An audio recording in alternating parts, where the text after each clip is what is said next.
Well, good day. My name is Jim McLaughlin, and I'm your host of this episode of The Finest Women in Real Estate, the show where you get to find out what the experts are saying about the real estate industry and about branding and everything that goes along with what it is to be a realtor and more. We have with us as a special guest today, Terrie Tinney of Dream Home Consults. Hello, Terrie. Hi, thank you. And we also have with us Waite, the CEO and founder of The Finest Women in Real Estate. Hi, Jim. Hi, Marie. It's good to be here with you. Yes. And we're doing something different this time where we have somebody in a remote location, or a location that's remote to us anyway. Terrie, where are you? Well, I'm not in Tahiti or anything really remote, but I'm actually in the Washington, D.C. area, Northern Virginia, to be specific. Okay, so that's around Washington, D.C., Maryland, Northern Virginia, right? Yeah, I think exactly, I know. the D.C. metropolitan area. And for how long have you been in real estate in that area? Oh gosh, about 18 years actually. Okay, and tell us about what makes the way you do real estate unique, or tell us about your market, how you serve that market. So it's really interesting. I got into real estate. I've always had a love of real estate. Before I did real estate, I was doing a little bit of property management, residential and commercial. And then I just wanted to explore other avenues of the real estate industry.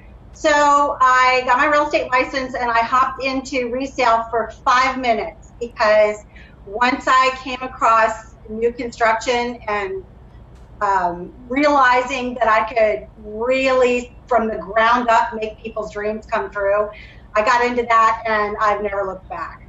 So that's my special niche, is helping people build their homes on their own lots or in communities or lots that they're locating in the future. It's sort of the best of both worlds. Okay. You can live where you want and in what you want to live in. Fantastic. So when I hear the term... Answer. I'm sorry? That was a long answer. No, it's good. I heard you say new construction, and my mind always goes to like model homes on big developments, but that's not what you're talking about, is it? It's a different kind of new construction, right? So there's a little bit of that mixed in with the model homes in the communities, so I've done both. I originally started in model homes, but it basically is the same concept. So the developers or the builders purchase the parcels of land, they do the subdivision, they go through all of that process, and they end up with a certain number of lots. Then you've got clients and buyers that are coming in and they love the location, they love the area, and they want to build their own house. And so what I've never done is work with a builder who has created spec homes or built in advance of the buyer. Instead, the buyer comes in, they get to choose from the plan library any direction that they want to go in, so far as floor plan, size, that kind of thing, finishes. So it's really truly from literally before the beginning all the way through. So you've got that piece of it, which is the communities, but it's still always to be built, right? So it's not the spec home, so it's to be built. And then you've got the other aspect of it which is primarily what I focus on now, which is folks who've got their own lots somewhere. And in Northern Virginia, there's a lot of old homes that now you get to a place where you love the location. It's an established area, work, school, whatever. And now you're looking at, well, the house isn't getting any younger. Am I going to renovate, or am I going to tear it down and rebuild? And when you look at both of the options that you've got in front of you, basically price per square foot doesn't make sense. It's not cost effective to do any remodeling or renovation or addition. So they opt for the demolition and the rebuild right on their lot. Well, I love that everything that you're describing for me. Like, the name is so fitting, Dream Home, because we talk about dream homes and people are looking for their dream home, and then they settle for something less than that perhaps. Yeah. But you actually get to help them literally from the ground up create that dream home, find the lot in the right location, the right neighborhood, maybe tear it down and rebuild something that is their dream home. That's very cool. Yeah, I mean, I always say it's the best of both worlds, because you get to live where you want to live and you get to live in what you want to live in. And you can't find that combination any other place. Yeah. Tell us a little bit about, you said, like, I imagine when you said there's older homes that people are tearing down. Where I live in an old home and it's 30 years old. I would imagine that an older home in Northern Virginia is quite a bit different from that. What else is unique about that particular area that makes it, I don't know, interesting to you? It might be interesting to the people that are watching. So I mean, I don't know whether the homes are so different. I mean, an older home is an older home, right? So, and then you've got things that need repair, and it's just, and California, I think they lean towards renovation more than complete tear downs. At least in my understanding of it, they would like to preserve the original. Around here, it's like, well, what makes the most sense monetarily? So and I've seen people demolish homes that you would never believe they're demolishing to actually build a new one. But, and it doesn't have to be 30 years old either. Yeah. I wanted to ask you, Terrie, this question. I know you said that you've been in the industry for 18 years. I mean, how many transactions do you deal with in a year? Okay. So there were a few years in the beginning when I was really trying to launch that I had no life, and I sold 75 homes in a year. Wow. So that was absolutely insane. That's a lot. It's a lot, I know. Your typical is, maybe 30, 40 homes. And that's still even a lot. But 30 is about the average that, if you're really working it, and, I've been in the industry for such a long time, I get a lot of referrals now. So things kind of just go in my direction. I put the time and energy, I paid my dues. And so it's just, it's just fun to me. Fantastic. I love it. I couldn't get out of it even if I wanted to. You couldn't get out of it even if you wanted to. No. Okay, before we break, you said something about being in resales for about 5 minutes. Tell us briefly about what had you not want to continue that path? Because the allure of just creating something from nothing was too powerful. So a quick, tiny little story. I don't know how much time we have, but basically, when I decided to get into the resale industry of real estate, I got in there and I just threw $1 million on the books. I came at a good time, right? It was a spring market. I got my license. I was just like fresh, ready to rock and roll, and I threw some business on the books, and then just stumbled. There's no accidents, I don't think. And so I just came across this local builder, and I went in to talk to them, and the rest is history. All right. Well, thanks, Terrie. We're going to take a break, and we'll be right back with more from Terrie Tinney and from Marie Waite. Hey guys, how are you today? Good. I'm here to talk about how with technology you can make amazing worlds. Come with me. My team and I bring the Halo world to life. Is that you? That is me. I wasn't a math genius and I knew nothing about coding. But you guys do. You guys have the power to change things. I want your job. I want you to have my job. Opioid dependence can happen after just 5 days. Know the truth, spread the truth.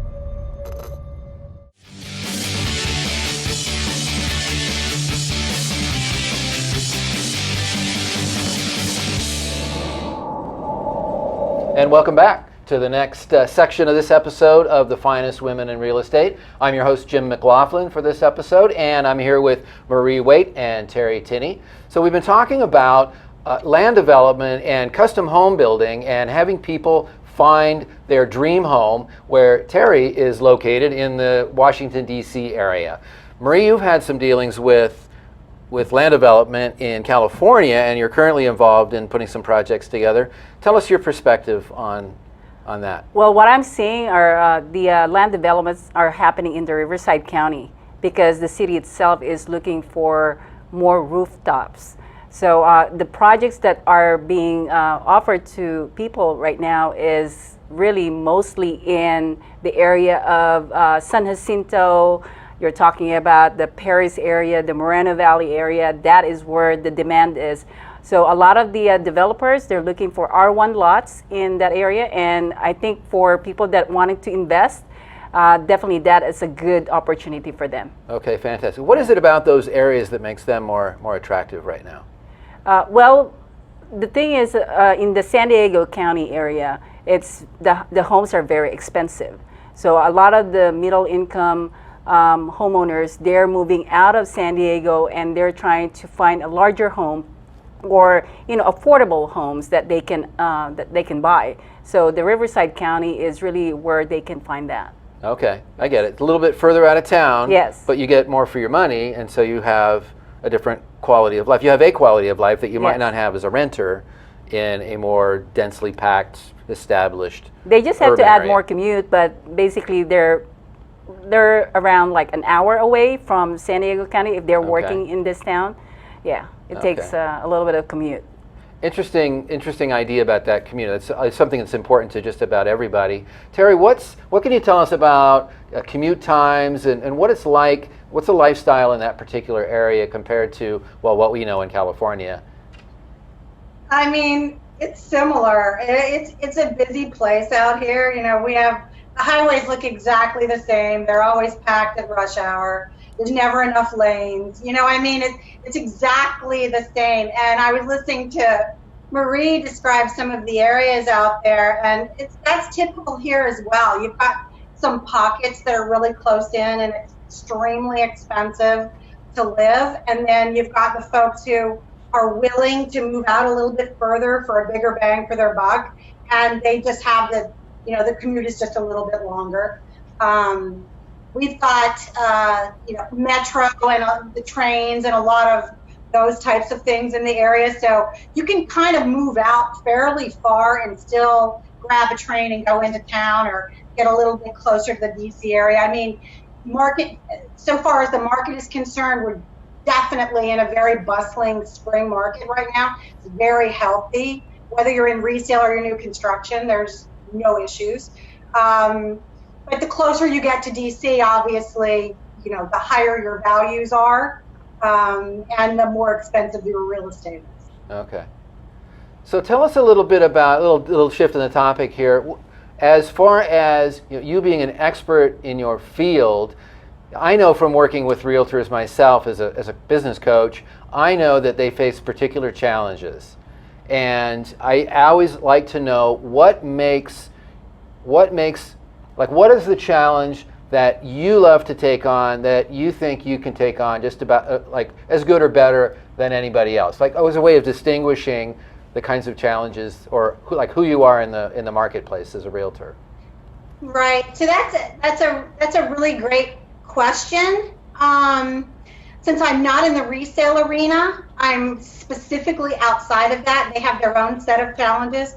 My challenges are budget, finding land, matching the right house, time frame, because you've also got the land development piece that you've got to take care of in this equation, right? So you've got the lot, and then you've got the house, which both of those numbers are going to be fixed. And then you've got the land development, and it is not inexpensive. Land development, think about it with new construction on individual lots. Just think about it as anything outside the realm of actual construction. So, permitting, what are your utilities? Are there impact fees? Some of the areas in the DC metropolitan area, some of the county jurisdictions will charge a tax. It's called an impact fee. So if you're building on a vacant lot, you're purchasing a vacant lot, you want to build on that vacant lot, they charge you some of the counties, it's kind of high. It's like $54,000, but it's basically, there's never been anything built on this lot before. So we don't know how it's going to impact the roads, the schools, the, transportation, all of that kind of thing. So let's just charge you a flat fee and call it a day. So, so you've got all of those other aspects of it. You've got to deal with zoning and accounting and everything. And so that's a piece where if you don't present it right, or as you're supportive and working with the buyer, it freaks them out. So I would say that's probably the biggest challenge, because the lot they get, they can understand that, fine, there it is. The new construction, there's homes that they can drive by, there's models that they can go and see. So they've got that. And even if they tweak it, they can see enough. But it's that land development piece that takes everybody by surprise. Those numbers can be really high. So, you know. It sounded like Terrie is so well experienced in the development, and you're almost like a builder or a developer with all the experience that you're mentioning, because you're talking about zoning and permitting. I mean, isn't that what a developer needs to learn? I mean, I don't know how you even gain all that experiences. I just think it's from absolutely years of just being entrenched in learning all the specifics. And I don't want to learn just what I need to do. I want to learn all of it, because that's the best way that I can facilitate the buyer in this process. And they don't know anything. So they're relying and trusting us to fill in all the blanks for them and hold their hand through the process. I was telling Jim on the phone before we got online here that when I first began, I learned the topography maps. Like, you can see the whole site plan of the community, right? And it gives you topography lines, so you can see the grade of the lot and how the community is going to play out. It's insanely crazy that you can, if you know how to read these things, you can see what that community is going to look like before you even get a road in. It's really cool. Yeah, it's fascinating. It still brings back to me that dream home idea. You're able to see the kind of the vision of the builder, perhaps, or the developer, and then map that onto the dream of the buyer, the potential buyer. Very cool. Right. That's really fantastic insight that you have there. And you even get into the individual lots, right? They're all different. So it's in the same community, but the houses aren't going in all the same places. The topography is not the same, right? You know, if they're well and septic or they're public water and sewer, that makes a difference. So it's really great stuff. I love it. That has a different type of challenges when you're talking about developing community versus individual lots. Exactly. Well, it's kind of sort of the same, because all the individual lots are going to be different too. Mm-hmm. Everything is lot specific, and there's never a dull day. There's never a boring lot. There's never a, it's all great. And I think what keeps me going, and I tell my clients this right from like when I first meet them, I'm always excited that they're even exploring this as an option. I just want to facilitate it. So if it's a way that they want to go, I want to help them do it. If it's not for them, it's not for everyone, then that's cool too, but they've learned a little bit and I've gotten to know them. But what really keeps me going is I know how the story ends. When they're done and they're in their home that they dreamed of a year ago, right? It's worth it. That's fantastic. Yeah, I could totally relate to that. Yeah. It's the reward you get from being a real estate agent. Yeah. Exactly. It's amazing. That's fantastic. So we're going to take another break, and we'll be back in just a moment to continue this conversation. Don't go anywhere. Put the keys down, Kevin. But I'm gonna drive home. There are several warning signs present that you shouldn't be driving. My text to emoji ratio has gotten a little out of hand. A little? Yep, I'm definitely gonna call a ride home. First time I tried Vicodin, and it was laying around my mom's house. I didn't know they'd be this addictive. I didn't know how far I'd go to get more. Opioid dependence can happen after just 5 days. Know the truth, spread the truth.